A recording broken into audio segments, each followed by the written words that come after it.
Félix, tu oses quelque chose? Oh, je ne vois pas. Non, il a volé son laptop. Il va marcher. Je pense qu'il va mettre la vidéo va marcher. Je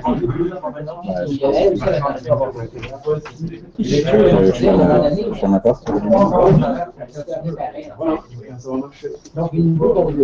Ils viennent de me planter dans la face. Tu le fais pas comme du monde?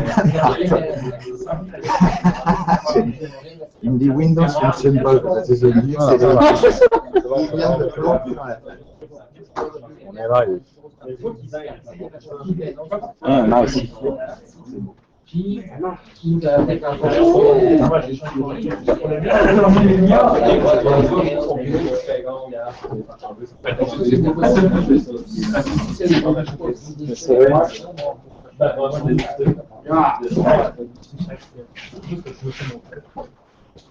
Bonjour tout le monde.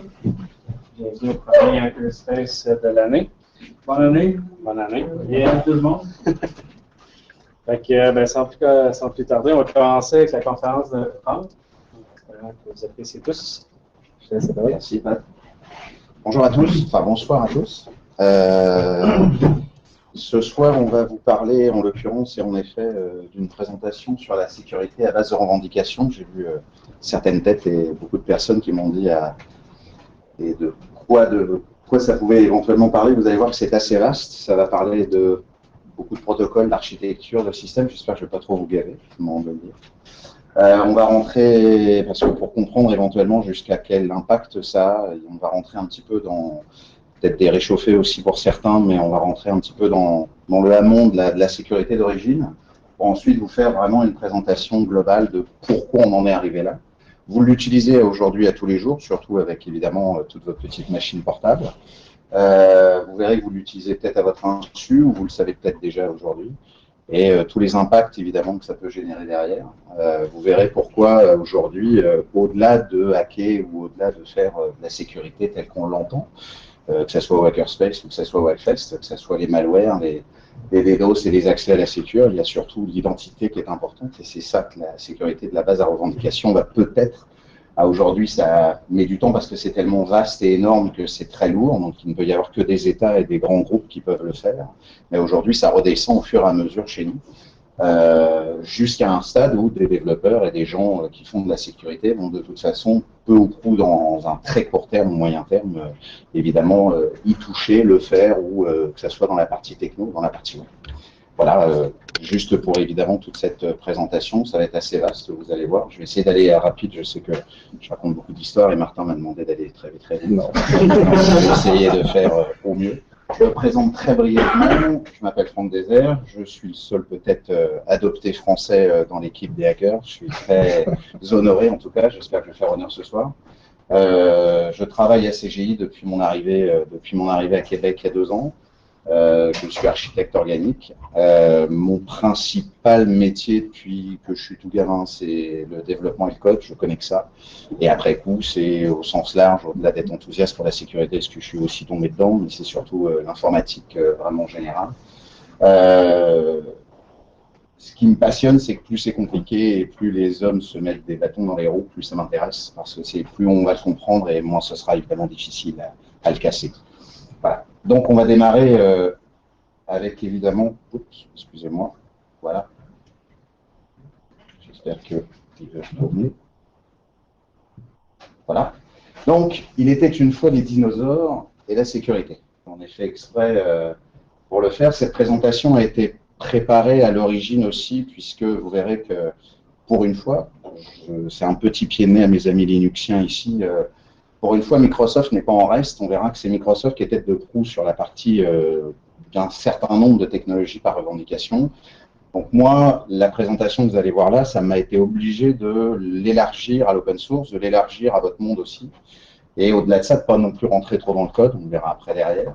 Mais en même temps, ça a été présenté pour présenter ce qu'on appelle le WIF chez nous, chez Microsoft et dans la partie développement, si certains connaissent, c'est le Windows Identification Foundation, et qui va vous permettre justement de comprendre ensuite pourquoi on va arriver à de la sécurité à base de revendications. Alors en anglais, revendication, c'est claims.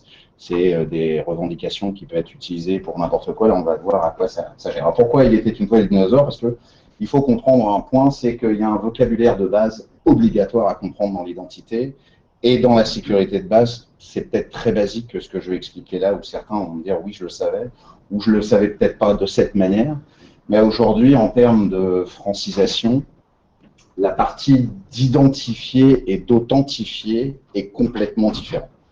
Aujourd'hui, si les gens ne comprennent pas ça au niveau de la partie sécuritaire, l'identité ou l'identifier, c'est l'ID, d'ailleurs en latin ça veut dire idem, c'est soi-même. Soi-même, moi par exemple, je peux éventuellement dire que martin.dubert@gmail.com, c'est une des identifications de Martin.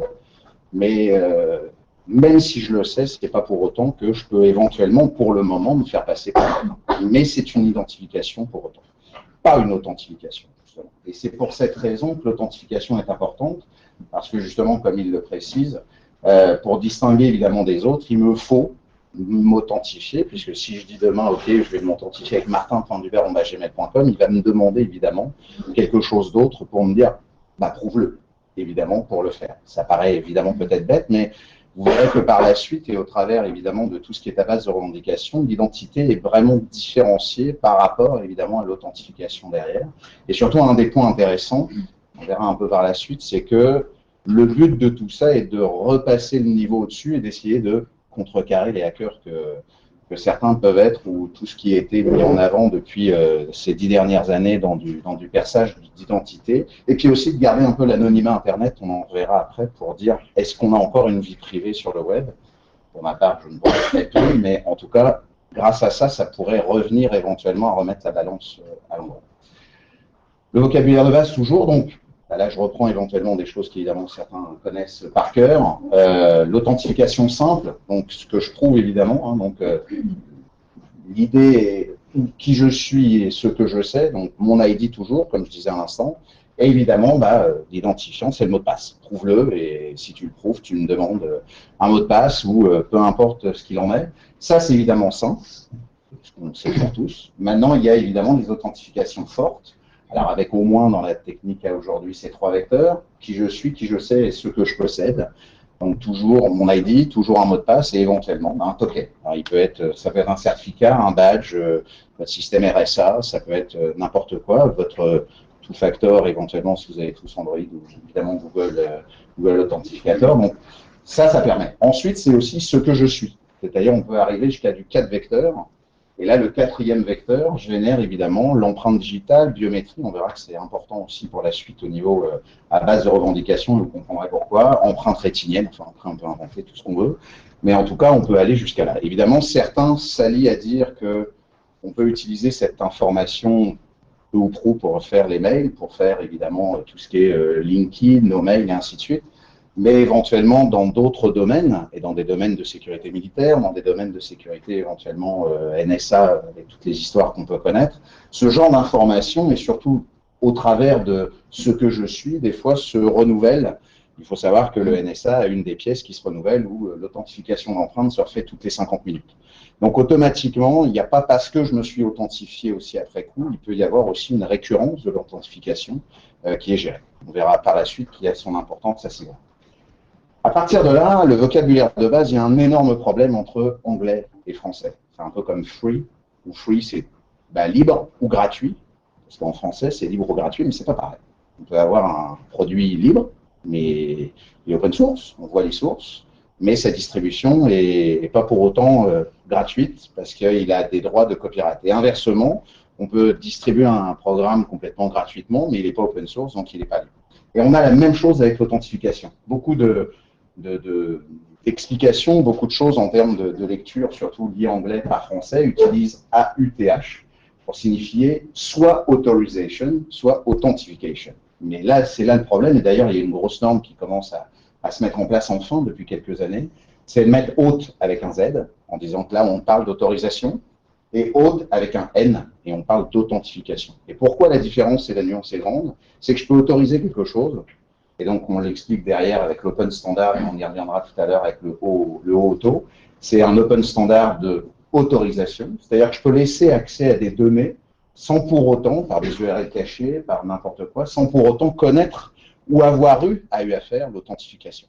Et donc la nuance est grande et c'est toute la base même de justement la sécurité par revendication. Ça veut dire qu'en fait, vous allez voir qu'on va transposer la partie d'identité, la partie d'authentification à je n'ai pas envie de la gérer parce que ça c'est pas mon métier, je la donne à quelqu'un d'autre. Elle est avec tous les protocoles du monde pour le faire, il viendra après évidemment pour tout ça, et donc elle va me renvoyer évidemment à un moment donné des autorisations où j'ai même pas besoin de me poser la question. Alors, évidemment il y aura le sniffage, le filtrage, on pourra en parler par la suite, mais je n'ai pas besoin de me poser le tout, puisque tout ce qui a été fait en amont, je n'ai pas oublié de le faire, et j'ai des autorisations où cette personne a le droit d'y aller. Alors, comme je disais tout à l'heure, très rapidement, vous l'avez peut-être utilisé, qui a éventuellement un compte Google, un compte Facebook, il y a certains sites qui évidemment demandent de dire, tiens, connectez-vous avec votre compte Google. C'est de l'authentification à base de revendication, parce que vous allez vous authentifier avec votre compte Google et redonner l'accès et le droit à l'autre application. Alors après, en face, ça peut être des hommes, ça peut être des machines, ça peut être des systèmes, ça peut être des applis, mais automatiquement, elle-même va avoir les autorisations voulues. Et pourtant, c'est Google qui vous a géré autant que ça, avec éventuellement simple facteur ou double facteur fort pour évidemment s'authentifier. Donc ça, c'est vraiment l'essence même entre l'autorisation et l'authentification à aujourd'hui. Je me permets de vous préciser aussi un petit point. D'habitude, les présentations sont avec un peu moins d'écriture, mais comme je l'avais précisé à Martin et à Pat, je l'ai fait un peu en livre blanc. Vous allez voir, il y a beaucoup de slides, il y a tous les liens à la fin et compagnie. Donc, comme je vais le redonner à Webfest et qui sera diffusé, ça vous permettra d'avoir aussi une base d'écriture et de liens là-dessus. Donc, c'est pour ça qu'il y a un peu plus d'outils et de matériel au niveau des écritures sur les slides. La mise en contexte. Pourquoi on en est arrivé à se poser des questions et enfin ils se sont dit, tiens, on va peut-être commencer à faire. Ça vient tout simplement, évidemment, toujours de cette vie privée, est-ce qu'elle est protégée ou pas. Ça vient évidemment de la gestion numérique. Il faut savoir que, pour une fois, c'est en Europe que ça se passe, c'est un groupe d'Italiens.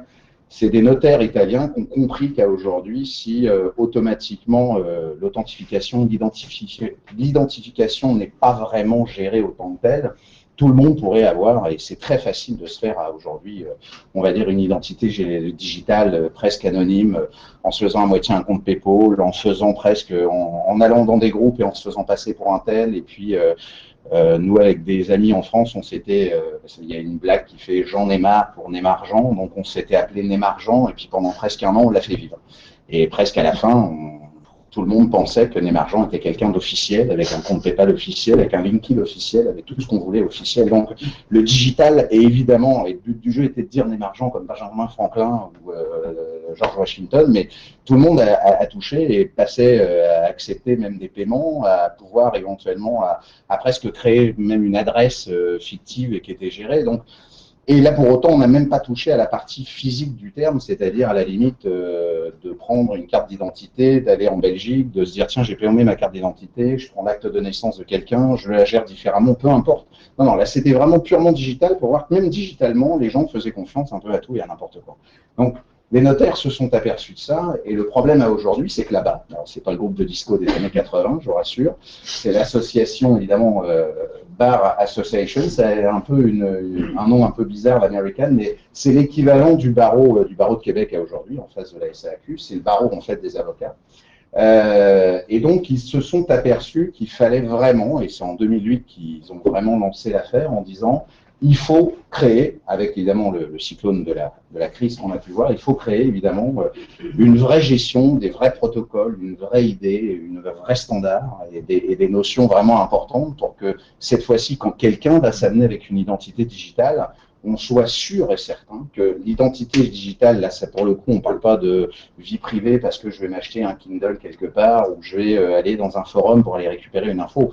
Mais lorsque je vais éventuellement demander quelque chose à une État, à une banque et ainsi de suite, puisse me dire la personne que j'ai en face de moi, c'est vraiment la vraie aujourd'hui, puisque même dans le commerce électronique à aujourd'hui, c'est en tout cas le cas en France, un peu moins ici, mais en France à aujourd'hui, c'est toujours l'acheteur qui a évidemment tous les droits et non le vendeur. Le vendeur doit faire presque preuve et plus de preuves qu'il a vraiment livré le produit que l'acheteur qui, quand il l'achète et il revendique au bout de 30 jours qu'il ne l'a pas eu, c'est au vendeur de faire toutes les preuves qu'il l'a bien reçu, qu'il l'a bien livré, qu'il a bien eu les points. Alors, en digital, c'est un peu plus compliqué d'ailleurs. Physiquement, on peut encore éventuellement avoir des signatures ou des gens qui, comme UPS ou compagnie, vous signent des choses. Mais à aujourd'hui, C'était vraiment, et la loi est faite pour ça, et en plus rembourse le vendeur, et c'est l'acheteur, et c'est le vendeur qui doit en plus, a plus son produit et n'a plus l'argent en même temps.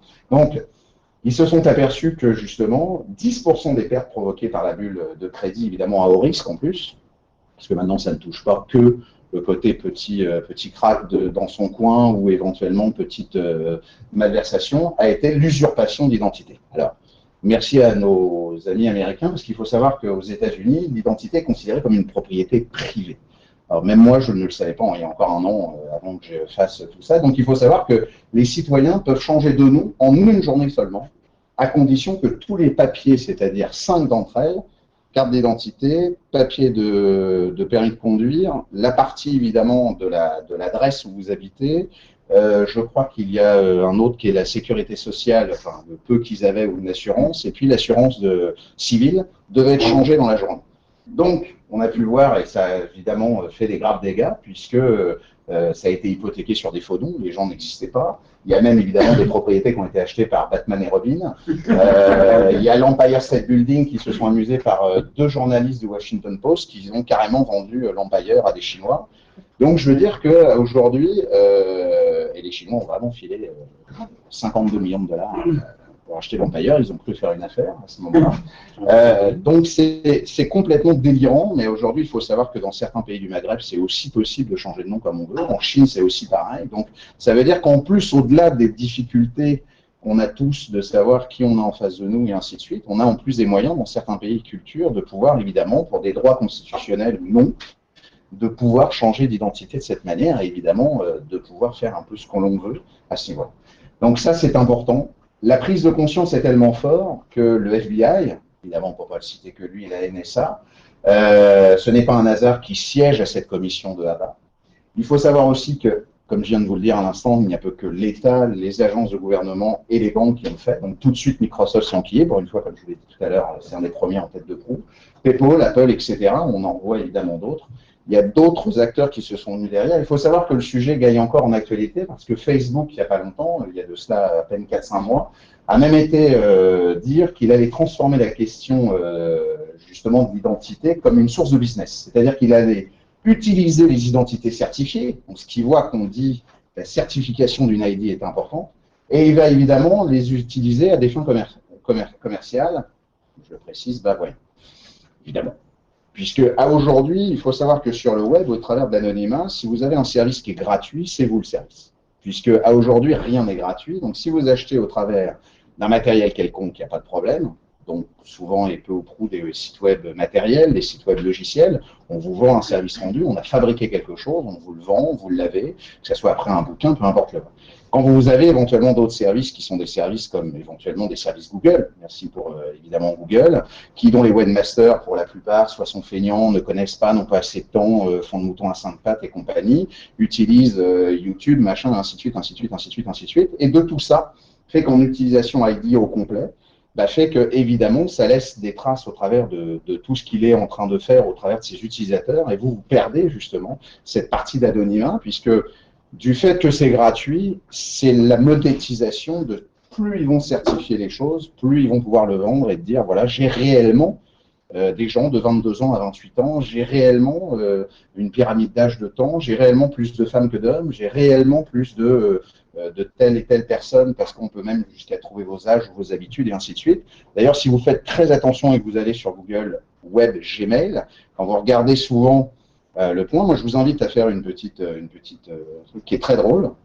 Vous allez sur une des choses que vous détestez le plus, c'est-à-dire, je sais pas, sur des sites genre musique pour les violons ou un truc sur de la bricole parce que vous n'êtes pas du tout bricoleur, mais puis vous insistez, genre, allez, ça dure à peu près 72 heures, puis vous allez sur des sites, puis vous cliquez sur des machins.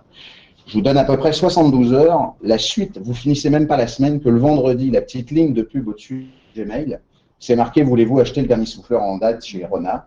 Êtes-vous sûr que vous voulez éventuellement le dernier coupe de haie et ainsi de suite, parce que toutes les interprétations qui ont été faites et compagnie ont déjà été traitées et en moins de maintenant de 4 jours, ils sont capables de cibler automatiquement ce que vous avez à gérer aujourd'hui.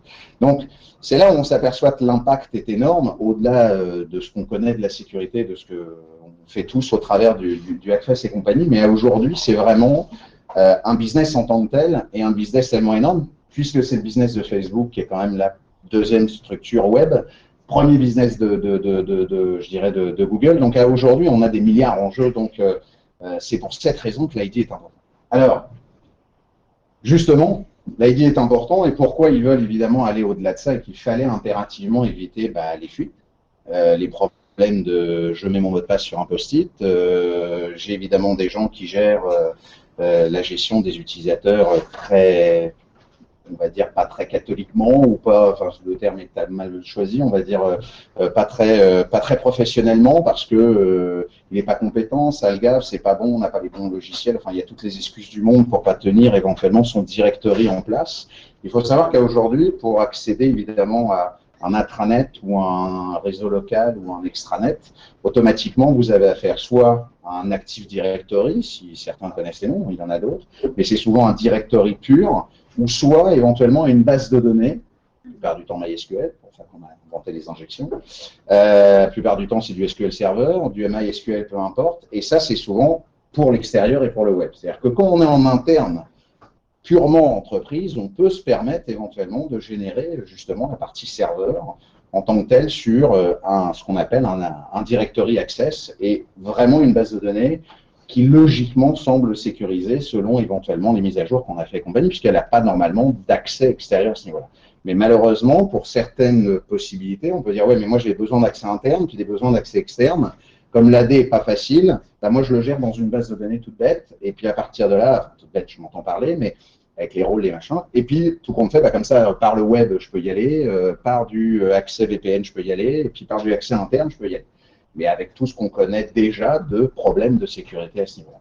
Alors, c'est pour ça que la problématique de l'authentification unique, alors fédérée ou pas, je le précise, c'est qu'à aujourd'hui, l'authentification, on s'aperçoit, comme je l'ai dit tout à l'heure, c'est que de gérer une base de données de gens à l'interne d'une entreprise, c'est très compliqué. Pourquoi? Parce que si vous avez un turnover de gens, comme je suppose la structure où je viens, c'est-à-dire CGI, on est 1000 personnes, enfin on était 1200, on revient à 800, on est à 900, on revient à 1000, enfin bref.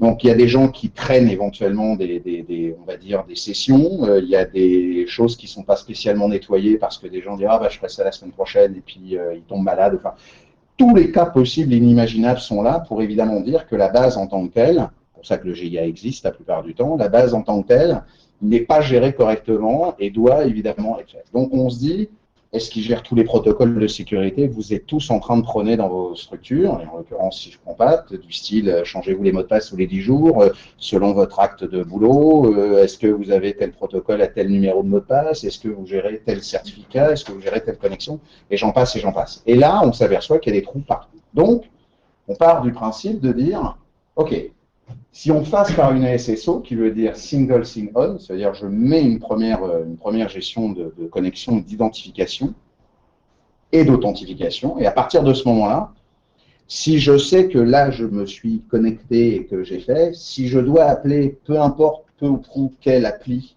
donc quel service, application, peu importe comment vous l'appelez ou transfert, j'ai pas besoin de me reconnecter à côté, j'ai pas besoin de savoir si il y a. Le but, il est un petit peu ça au démarrage. Donc, pourquoi c'est fait aujourd'hui? C'est-à-dire qu'en fait, à aujourd'hui, la notion de fédération ou la notion de non-fédération, c'est de dire, on va essayer de faire l'application appelée fournisseur de services, c'est le provider, on va essayer de dire, OK, est-ce qu'une entreprise peut demain, et il y en a, on va le voir après, me dire, OK, ben moi je vous gère, pour eux-mêmes souvent, mais moi je vous gère éventuellement, maintenant il y a des sociétés qui se lancent là-dedans, je vous gère vos accès, je gère un relaying en fait, un peu comme Google le fait, Facebook le fait, Twitter le fait, toutes ces sociétés-là ont décidé plus ou moins, peu ou prou, d'arriver à être aussi un provider d'identité on va dire, par presque obligation, mais maintenant on commence à comprendre, à se dire, mais ouais, mais ça fait, il y aura un business réel à faire et vraiment intéressant en se disant, mais on le fait réellement comme étant un vrai métier. Puis on suit des protocoles. on va suivre des standards, on va suivre des RFC, on va suivre des protocoles de sécurité où on va écouter des gens de la sécurité en disant voilà, faut faire ci, il faut faire ça, ça. Mais c'est notre métier, on fait ça tous les jours. Donc le gars ne peut pas dire je vais rentrer dans la boîte ce matin et puis oh, ça me gave. Non, tu es payé pour ça. Puis là, tu fais que ça toute la journée. Donc si ce n'est pas ton métier, va ailleurs ou fais autrement. Mais on est vraiment dans un système de dire je m'occupe de la sécurité d'une base de données, peu importe comment on l'appelle. Et là, je deviens provider de service, je deviens pas fédération, on va le voir après, mais je deviens fournisseur d'une identité avec tout ce que ça comporte autour de protocole pour dire, OK, cette identité, elle est vraiment validée parce que telle structure m'aura donné telle info et aura suivi tous les protocoles. À partir de là, évidemment, et c'est ce qu'on précisera après, elle peut être fédérée ou pas. Alors, fédérée, on verra qu'ensuite, la fédération n'est pas un protocole, une technologie ou autre, c'est plutôt un terme générique qui veut dire comment, en fait, on peut ensuite, en effet, je m'appelle Google, pourquoi je me fédérerais ou pourquoi j'accepterais que autres sites ou d'autres applications viendraient utiliser mon interconnexion de connexion pour le faire. Je viens de vous le dire juste un petit peu avant, pour monétiser évidemment, puisque si on utilise Google comme étant un rolling party, c'est-à-dire genre il s'est mis comme étant serveur d'identité, vous imaginez bien qu'il sait dans quelle appli vous allez. Il sait que vous adorez tel et tel logiciel, il sait que vous adorez tel et tel service. Pour lui, c'est du pain béni. Vous venez de lui redonner encore un peu plus de monétisation par rapport à ça, mais en même temps, vous êtes presque sûr que logiquement, sa sécurité de son service de compte web est logiquement très sécure. Je vous rassure, aujourd'hui, normalement, ça a l'air d'être le cas. Twitter, un peu moins. Pour le coup, Google, il n'y a pas eu de retour sur ce que j'ai pu lire. Mais évidemment, d'autres ont évidemment dit non, on va continuer à aller plus loin dans la démarche et il va falloir trouver ça comme étant vraiment un business à part entière. Et est-ce qu'on peut faire? Alors, ça part toujours dans l'académie, évidemment, au travers des écoles. Donc, dans les fédérations, là je reviens avec Cédric tout à l'heure, là ton chibolet. Dans les fédérations d'identité, la notion de fédération veut dire, comme Google+, comme Facebook, comme Twitter, comme tout, on va faire un cercle. C'est un cercle de confiance. On va dire, OK, c'est du réseau social de sécurité, d'identité, de sécurité. On va dire, OK, moi, je vous génère en fait un système en disant, moi, je vais bosser avec telle boîte, j'y ai confiance. Moi, je vais bosser avec telle boîte, j'y ai confiance. Je vais bosser avec telle boîte, j'y ai confiance. Et à partir de là, ils s'organisent. On verra qu'ensuite, la fédération a 3 approches possibles, coopérative, standard, centralisée ou fédératrice. Et donc, selon le modèle qu'ils auront choisi, ils diront soit à un de leurs X partenaires, c'est toi qui nous gères l'identité. Et puis, selon un autre point, ils diront, non, moi, je vais gérer, on gère simplement l'identité, mais moi, par contre, les accès au rôle, c'est moi qui vais le faire après. Vous allez voir, on peut compliquer un peu l'affaire. Puis ainsi de suite, et ainsi de suite. Mais c'est-à-dire, on va générer un cercle d'alliance, mais avec des droits, avec des protocoles qui sont très durement gérés, parce que les interpolarités sont gérées par, évidemment, des groupes industriels très forts, des banques, la plupart du temps, toutes les banques sont évidemment intégrées à ça. Donc, il faut savoir que Chibolette, pour juste la petite anecdote, parce que Cédric adore cette anecdote, donc je vais quand même lui faire, Chibolette vient du nom des livres des juges de la Genèse, donc il faut remonter à très très loin, je suis désolé, je ne veux pas vous faire un cours de catéchisme ou autre, mais en fait, il faut savoir que dans la Genèse, les livres des juges, quand les personnes ont été évidemment des fuyards, quand Éphraïm a repris Canaan, les fuyards devaient dire, tu fais partie ou pas? Si c'est oui, dis Chibolette. Et ils disaient Cibolette. Et s'ils disaient Cibolette, ils avaient la tête coupée et on les laissait mourir. Il fallait vraiment qu'ils savent le prononcer pour le faire. Donc c'est dans cet état d'esprit de dire que le cercle, celui-là qui casse le cercle, à mon avis, il va avoir des problèmes. Donc, je veux dire que voilà, la partie de ce terme-là a vraiment une codification historique au travers de tout ça et qui veulent vraiment mettre le point fort en disant ceux qui font partie du cercle d'alliance, ceux qui font partie évidemment de la terminologie, puisque c'est une terminologie de Liberty Alliance, en fait. Liberty Alliance réunit les acteurs, en fait, c'est eux qui ont généré tout ça dans un consortium, intra-entreprise, pour définir, comme le W3C pour Internet, les protocoles de fédération, en disant ok, vous pouvez faire des fédérations, mais attention, on va notifier dans un vrai protocole comment ça doit se générer, et la communication entre les services, parce qu'on peut faire que les machines se communiquent entre elles, mais on peut aussi faire que ça soit des services qui communiquent entre elles, donc une application toute bête, puis ça peut être des gens qui communiquent entre eux, donc dans les différents niveaux, il faut que tout soit vraiment presque, on va dire, unanime entre les deux et qu'on ne voyait pas de différence à ce niveau-là. Donc justement, la partie évidemment, et lorsqu'on appelle l'identification unique, elle est basée que ce, par contre, enfin, et heureusement d'ailleurs, c'est la seule chose qui, c'est un peu dur évidemment à mettre tout ça en place, mais ils ont quand même généré un point, c'est qu'ils se sont basés sur une seule et unique norme, qui est le SAML.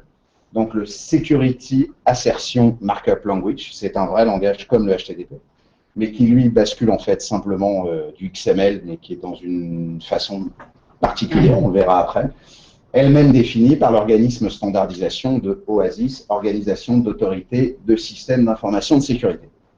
Et OASIS existe depuis plus de 20 ans maintenant, et c'est elle qui génère depuis 2005 toute cette norme-là. Donc, ils le prennent au sérieux. Enfin, je veux dire, là, on n'est plus dans un cadre à dire on va jouer juste 5 minutes, parce que là, ça va gérer évidemment, et on s'aperçoit que c'est pour de la monétisation, gérer du marketing, gérer du business, gérer des banques, gérer des identités, être quand même conscient de tous les problèmes de sécurité que tout le monde, peu ou prou, au travers de la planète, montre de tout ce qui a pu être fait et dit.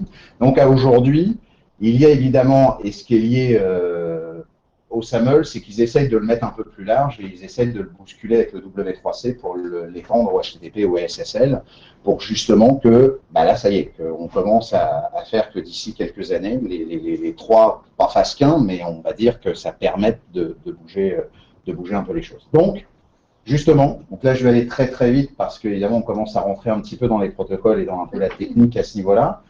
Pour faire plus simple, là, aujourd'hui, les fédérations d'identité au niveau des protocoles, il n'y en a pas 36 000. Il y a l'IDFF, qui est la Liberty Alliance et Cibolette Internet 2, qui sont des groupes purement, en fait, d'universités. C'est les universités de Yale qui se sont regroupées ensemble. Il y a 230 universités. Et en fait, n'importe quel prof ou n'importe quel étudiant qui se communique et qui se log avec son identité unifiée SSO via parce que le gars, il est à Denver, a accès à l'intégralité, selon éventuellement les droits qu'on va lui donner. Je vous expliquerai après pourquoi. Il a accès, et s'il est prof, bah, il a accès à plus. S'il est étudiant, peu importe l'année, il a accès à d'autres choses, et ainsi de suite, et ainsi de suite. Donc, ça, c'est eux qui ont vraiment été mis en place. D'ailleurs, Liberty Alliance est implanté par IBM, par Sun, par Novell, tous les gens que vous connaissez bien à ce niveau-là, et utilise évidemment les jetons, puisqu'en fait, le SAML utilise des notions de jetons, puisqu'en fait, la base de revendication, c'est des bases de tokens. On est dans des retours de jetons, donc je pourrais vous en parler un peu plus tout à l'heure. Les WS, on verra que je vous ai mis, d'ailleurs, j'ai fait un glossaire en même temps sur la présentation que je fournirai pour l'OFS. Ces WS sont des Windows ou des web services. Les web services étoiles, c'est ce qu'on appelle dans notre jargon de développement du WCF, du Web Service Foundation, c'est la connexion avec des systèmes de contrats pour que deux serveurs puissent connecter, qu'ils soient sûrs que quand ils se connectent entre eux, bah, lui, c'est bien celui-là qui a demandé le contrat, et lui, c'est bien celui-là qui doit donner le contrat, et il se passe après dans le développement des choses entre deux, et qui communiquent et qui transfèrent des informations à ce niveau-là. Pour ça, Microsoft a implanté évidemment WS Fédération, il s'est tout de suite mis dans le bain. On verra tout à l'heure, il a évidemment mis en place l'Active Directory Fédération Service, donc la nouvelle version d'AD, donc ADFS2, avec le Windows évidemment identifié fondation, on verra pourquoi. Et puis Azure App Fabric, tout ce qui est cloud aujourd'hui. On sait que le cloud aujourd'hui est à 51% à Amazon, avec EC2, EC3. Si Amazon défaisait son cloud, la moitié d'Internet tomberait. L'autre moitié au niveau du cloud, ça commence à passer à presque 20% chez Azure. Donc aujourd'hui, il va falloir évidemment, pour que tous ces nuages arrivent à communiquer entre eux et que les applications peuvent être débordées, on verra après comment on peut le faire, justement, c'est au travers de toutes ces technologies qui sont prises. Alors, l'interopérabilité, c'est ça en fait l'essentiel même d'un standard, c'est comment on peut prendre un standard d'un autre et se le gérer d'un autre et ainsi de suite. Vous avez bien le tout de dire, OK, tu es identifié par Twitter, mais moi, j'ai fait tel et tel truc en développement. Bah, puis moi, ils n'ont pas pu faire ça comme ça, parce que sinon, ça aurait été jamais communicable. Donc, ils se sont tous basés sur un terme générique aussi qui veut dire un peu comme la fédération d'identité, qui est OpenID, qui est un open standard, un format libre, et qui génère un certain nombre de protocoles de connexion URI caché, URI protégé, des systèmes avec le HTML ou le XML et ainsi de suite, et tourne autour. Donc vous les avez déjà utilisés puisque c'est le Live ID, le Google ID, le Facebook, Yahoo utilise évidemment à aujourd'hui OpenID avec un framework qui s'appelle le OAuth, qu'on a vu tout au début du slide, et qui commence à être un peu abandonnée, puisque la version 1.0 était bonne. La 2, la Hammer a abandonné le système parce que ils n'ont pas voulu continuer dans les mêmes mesures et ça devient trop marketing plus que technique. On en reparlera après. Mais voilà. Ensuite, W-Trust, à la différence de W-Fédération, il y a un débat. Alors, je ne veux pas trop rentrer peut-être éventuellement technique développement, mais pour des applications web ASP ou peu importe, on sera obligé de passer par un WS à fédération parce que ça va être une appli qui va taper directement un ADFS ou une base de données. Quand c'est W-Trust, c'est simplement 2 serveurs qui se communiquent entre eux et qui font la même chose que je viens de vous dire, mais de manière presque automatique et comme un automate. À partir de là, la partie gestion sur l'OpenID, beaucoup de sociétés en fait ont généré ça et l'ont mis.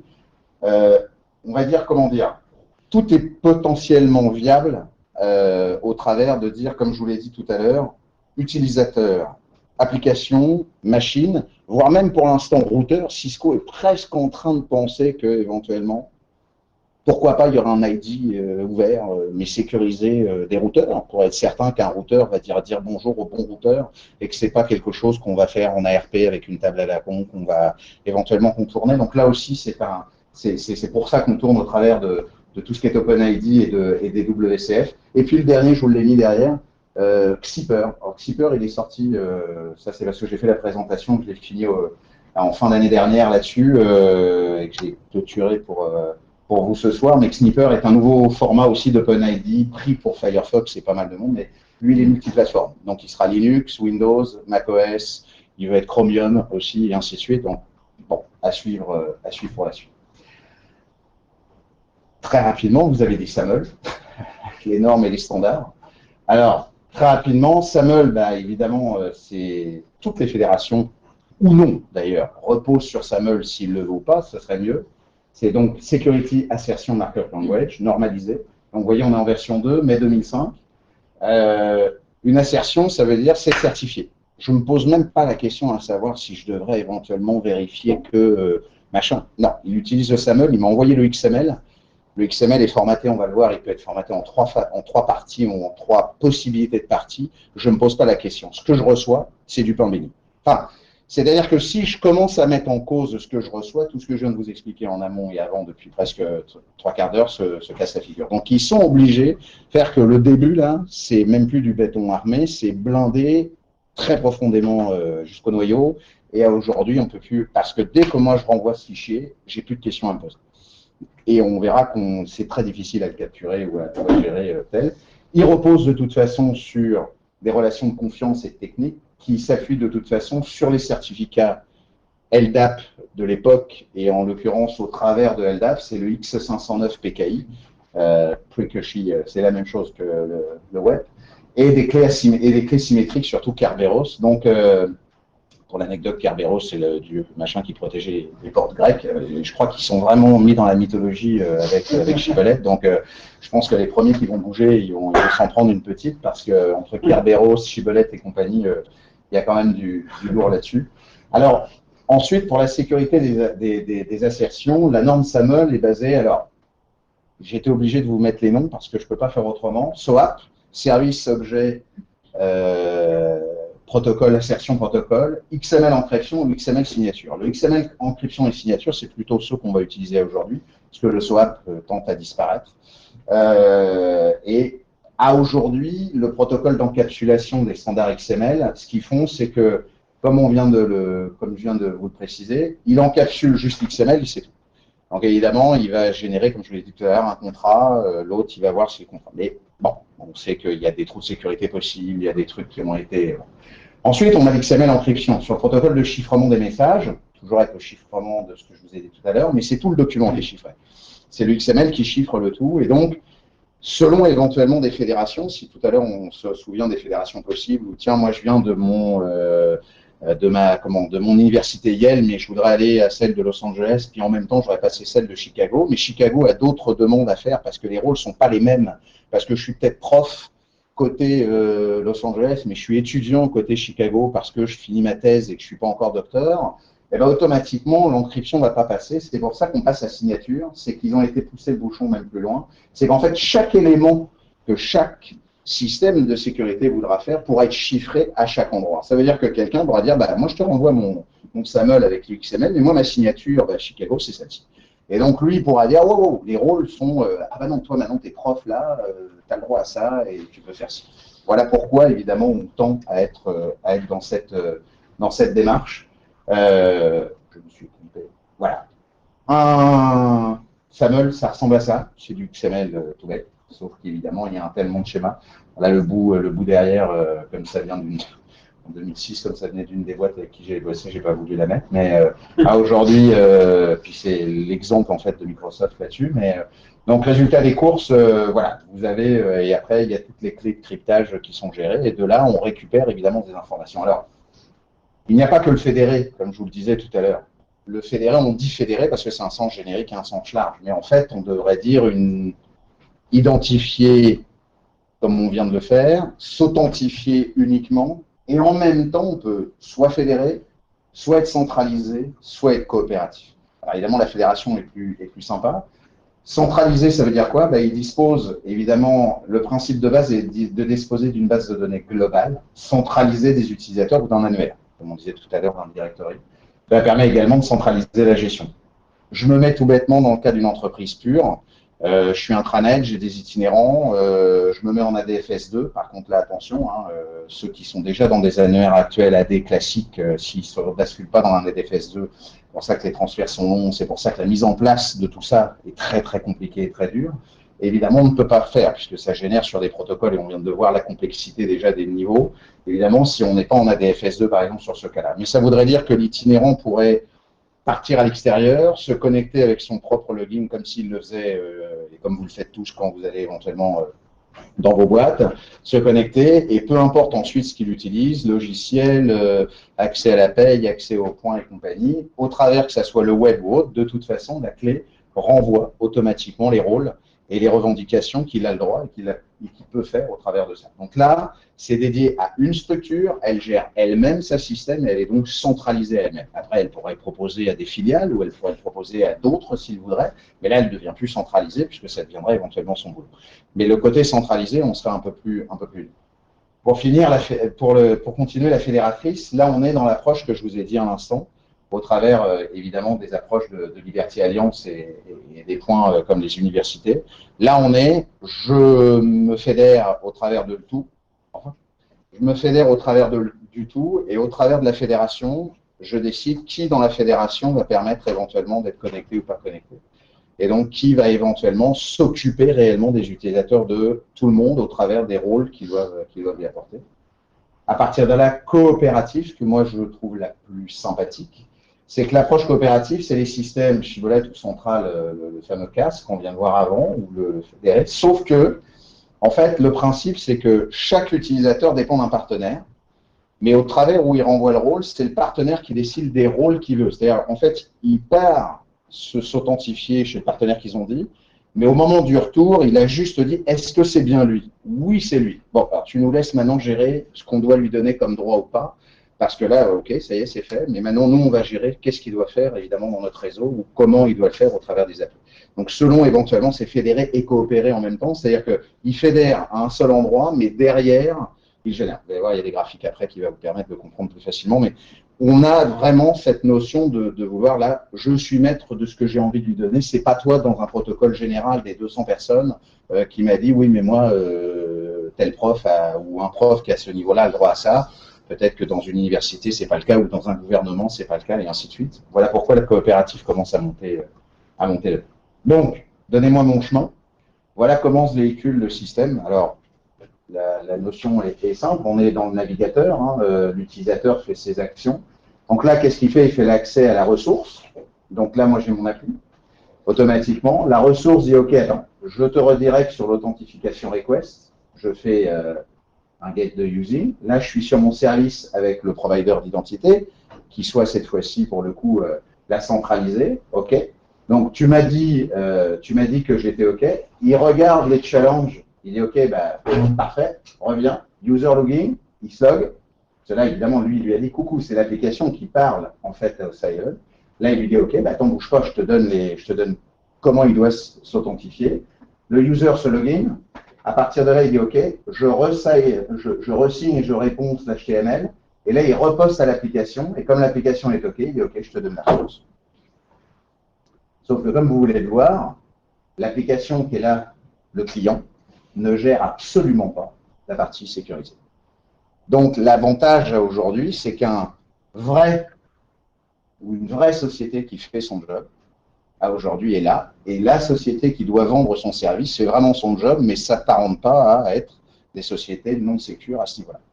C'est un des points importants et ça décentralise en fait la chose. Alors, un truc peut-être tout bête, mais on le verra à la fin, et vous ne l'avez peut-être pas compris, mais un point extraordinaire de ce système-là par revendication, c'est que je ne suis pas obligé de connaître mon utilisateur.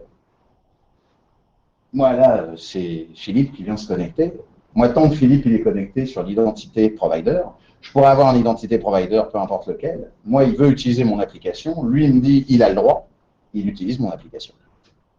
Mais je n'ai pas besoin de savoir qui il est, comment il est, autre. Il utilise mon service. Vous n'avez même plus besoin de connaître les utilisateurs qui sont derrière. Vous avez juste à faire confiance à un système qui est sécurisé en amont, par simplement une des choses qu'on a éliminées comme tout système. On dit souvent quel est le pire des virus, c'est l'homme. Bah là, c'est pareil. Le problème de l'insécurité aujourd'hui, c'est qu'on élimine le problème de l'homme à ce moment-là, puisque c'est des machines qui font tout. Et les protocoles, s'ils sont suivis. Je l'accorde qu'évidemment, tout ce genre de choses ne se met pas en un jour, mais par rapport à ça, alors, on va compliquer un peu l'affaire, comme on disait tout à l'heure. Et ils vont me dire, il est dingue, ils vont tous partir avant l'heure. User avec le browser client, toujours pareil. Alors, la notion de STS veut dire Security Token Service.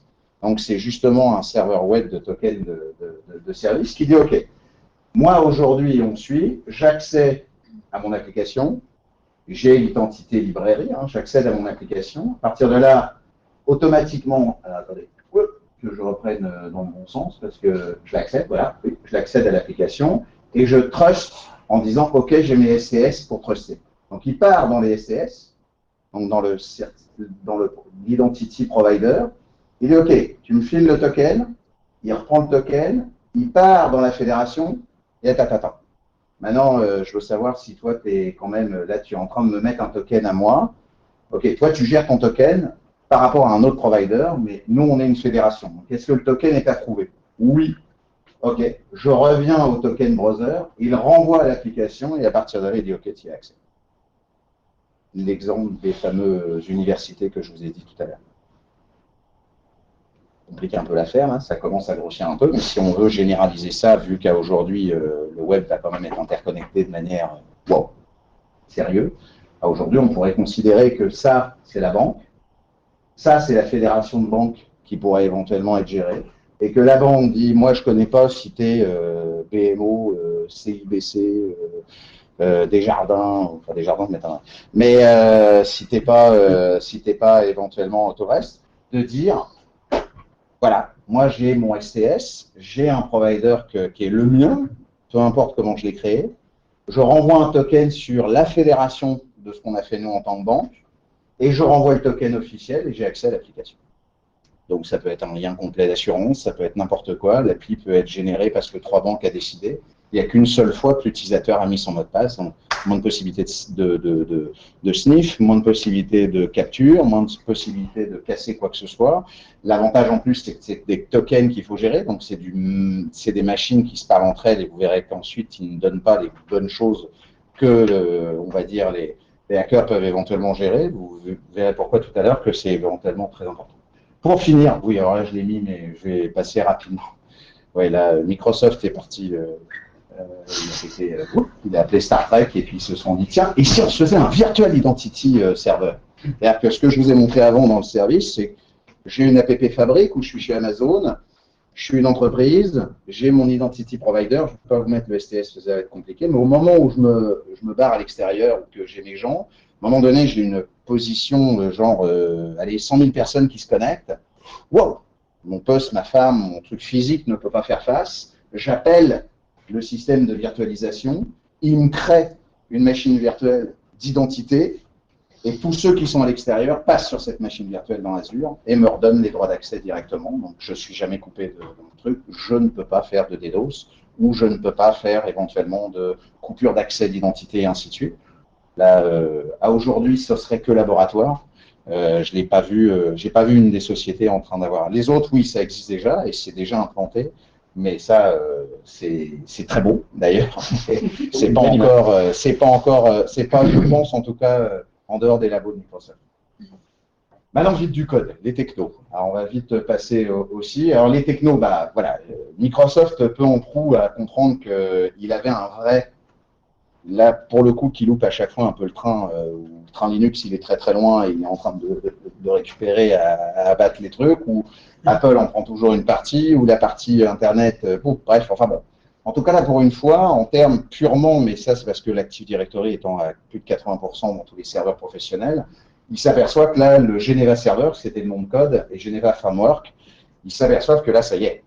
On est dans les grands, peut-être qu'ils voulaient peut-être que bosser avec, en effet, les États, les banques et compagnie, puis que là, ça devient coteau.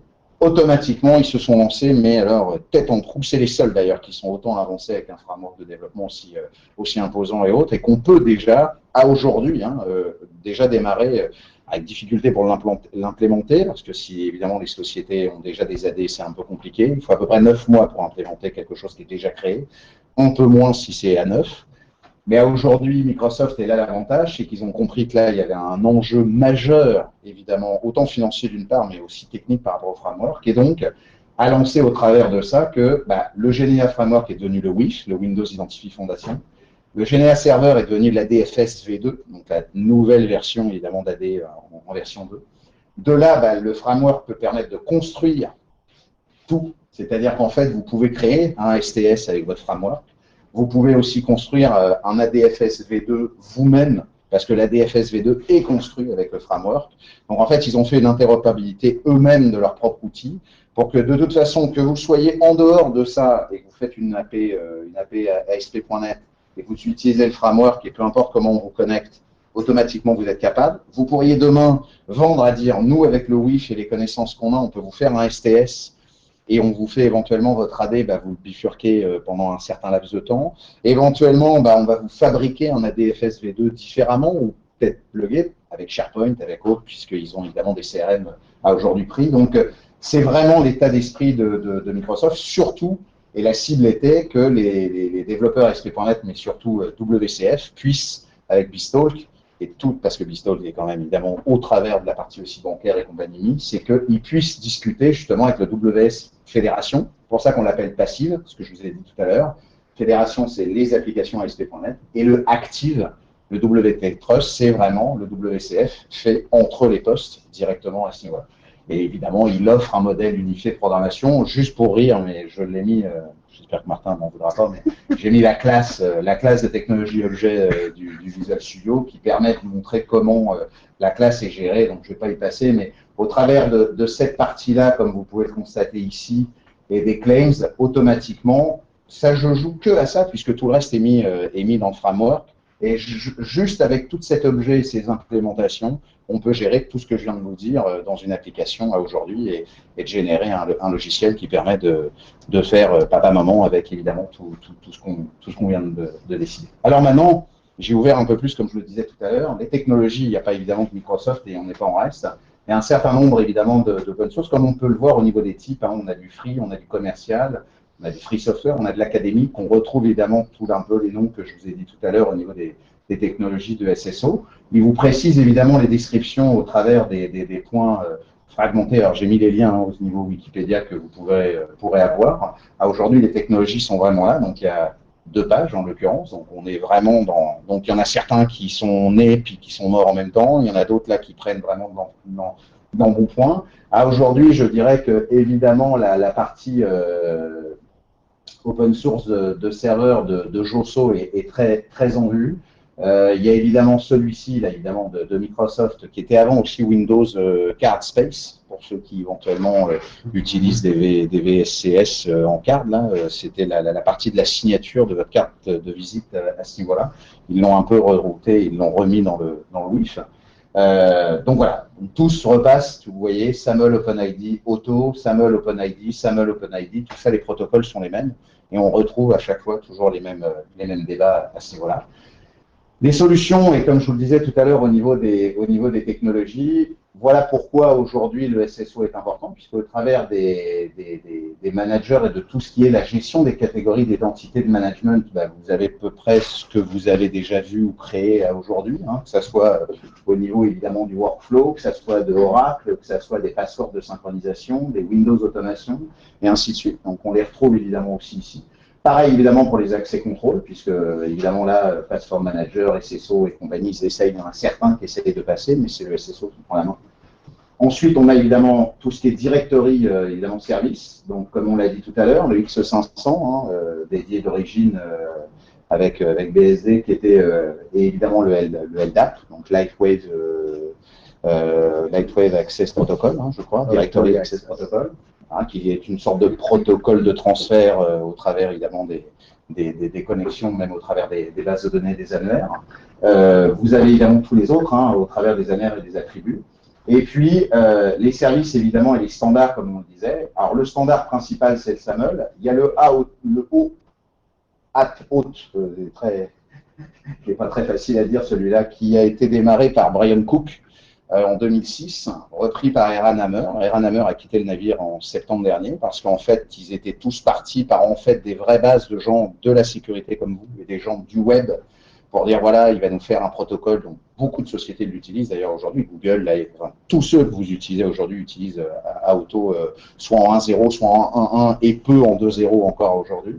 Mais derrière, en tout cas, utilisent des protocoles. Mais comme, malheureusement, bah, le marketing s'est venu se greffer là-dessus, les entreprises privées se sont venues greffer là-dessus, il a abandonné le navire avec d'autres niveaux développeurs parce que, malheureusement, ça ne suit pas du tout les protocoles d'origine et même les RFC sont un peu pris un peu à l'envers. Donc, automatiquement, ça va générer des trous de sécurité, ça va générer des problèmes. D'ailleurs, même sur le net, quand vous faites des recherches, ils disent tous, si vous êtes en 2.0, repassez en 1.1. Donc, bon, ce n'est pas évidemment top, mais c'est comme ça.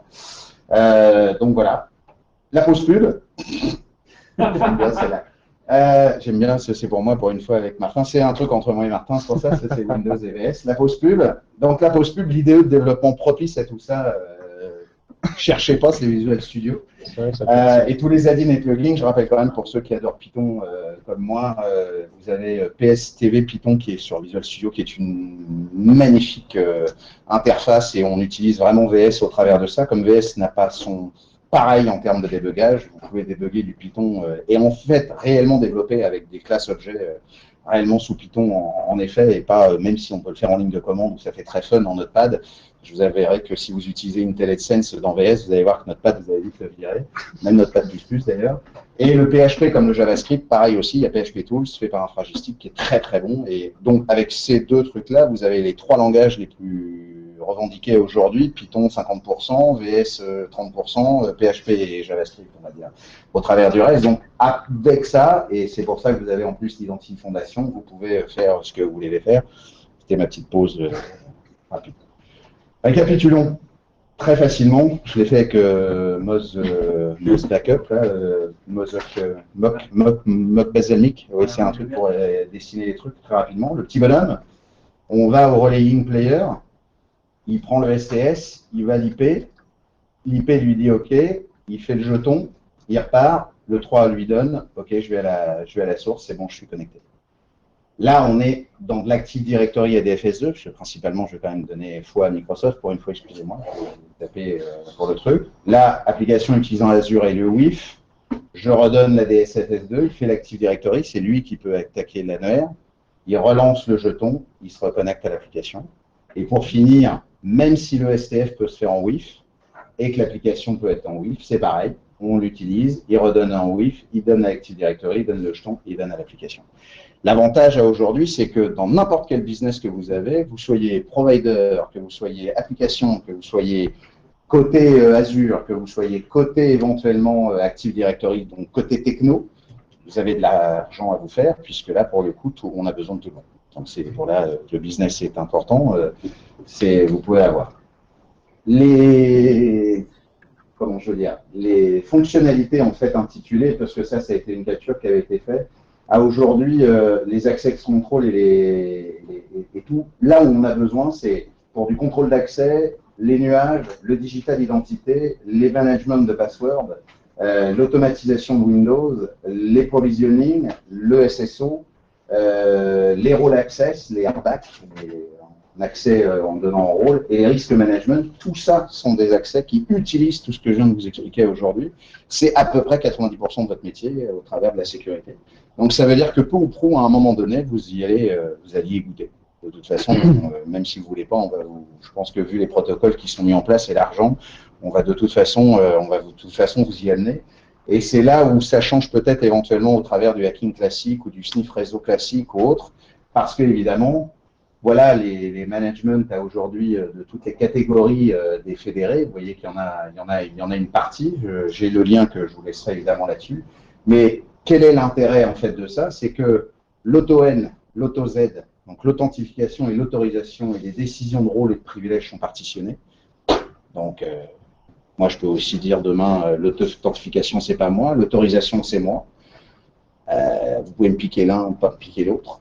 Moi, au moins, à aujourd'hui, puis si je sais que vous avez piqué, parce qu'on sait que les attaques à aujourd'hui sont très courtes, donc plus je vais vous mettre du bruit ou plus je vais vous la mettre plus longue, ben moi, je vais savoir que vous m'avez attaqué, donc j'aurai le temps, parce qu'avant que vous alliez au deuxième niveau, vous n'avez pas passé le premier, et ainsi de suite. Donc, ça prouve aussi que ça permet de partitionner les privilèges. Et en fait, au niveau des rôles, je terminerai aussi, par contre, avec ça au niveau du XML, du SAML qu'on a vu tout à l'heure, c'est qu'on ne renvoie aucune information de la personne. Il faut savoir que c'est des attributs. Voilà pourquoi on parle de revendication d'attributs ou de rôles.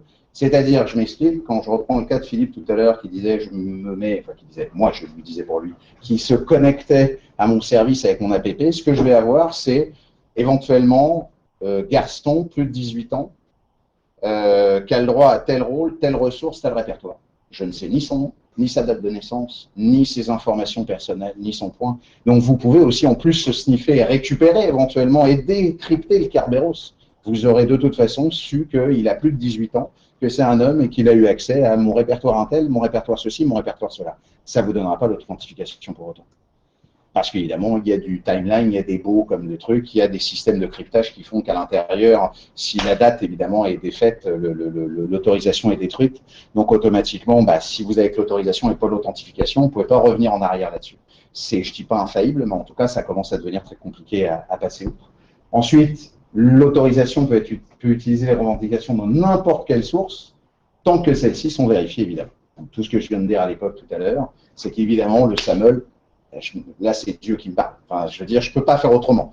Si je commence à mettre en doute ça, tout ce que je viens de vous expliquer, enfin, monsieur Dam, merci de la démonstration, mais je veux dire, ça ne marche pas. Donc là, évidemment, tous ces protocoles-là en amont ont été faits, RFC, machin, IETF, W3C, Oasis, Consortium, pour arriver à faire que quand on envoie le SAML, il n'y a plus à dire, donc c'est géré. Pour finir, qu'enfin, l'identité privée peut être protégée. Enfin, c'est pas encore gagné, mais peu. Et surtout, vous n'êtes pas obligé de connaître vos utilisateurs et vos applications collaboratives non plus. Ce qui veut dire aussi que des histoires comme SharePoint, on sait que c'est un peu un trou, au moins, vous êtes protégé par rapport à tout ça. C'est presque fini. Mais nous venons à peine d'effleurer la surface. Alors là, je vais vous faire un peu peur, parce qu'en fait, il y a le Trust Channel qui arrive aussi avec tout ce qui est SSO. Il y a le WIF, je parlais du WIF tout à l'heure, mais le WIF SAML 2N. Alors on est dans du asynchrone en plus, ils vont faire un truc révolutionnaire, où je parlais aussi au niveau matériel tout à l'heure. L'Advanced Session Management, le Setup Authentification. Là, je l'ai appris il y a une semaine, donc je suis en train de regarder ce que c'est. Les Web Farms, ça c'est ce qu'on a vu au travers évidemment des clouds, mais plutôt matériels. Et puis le cloud classique avec le C2, l'Azure et l'OpenStack de chez Linux qui prend un point et qui lui aussi est devenu compatible Claims et intègre en interne des moteurs qui vont générer spécifiques. Des liens, que des liens. Je vous ai tout mis en termes de liens. Vous avez tout ce qu'il faut en termes de liens. Et je vous remercie de votre écoute et je vous souhaite vraiment une très belle soirée.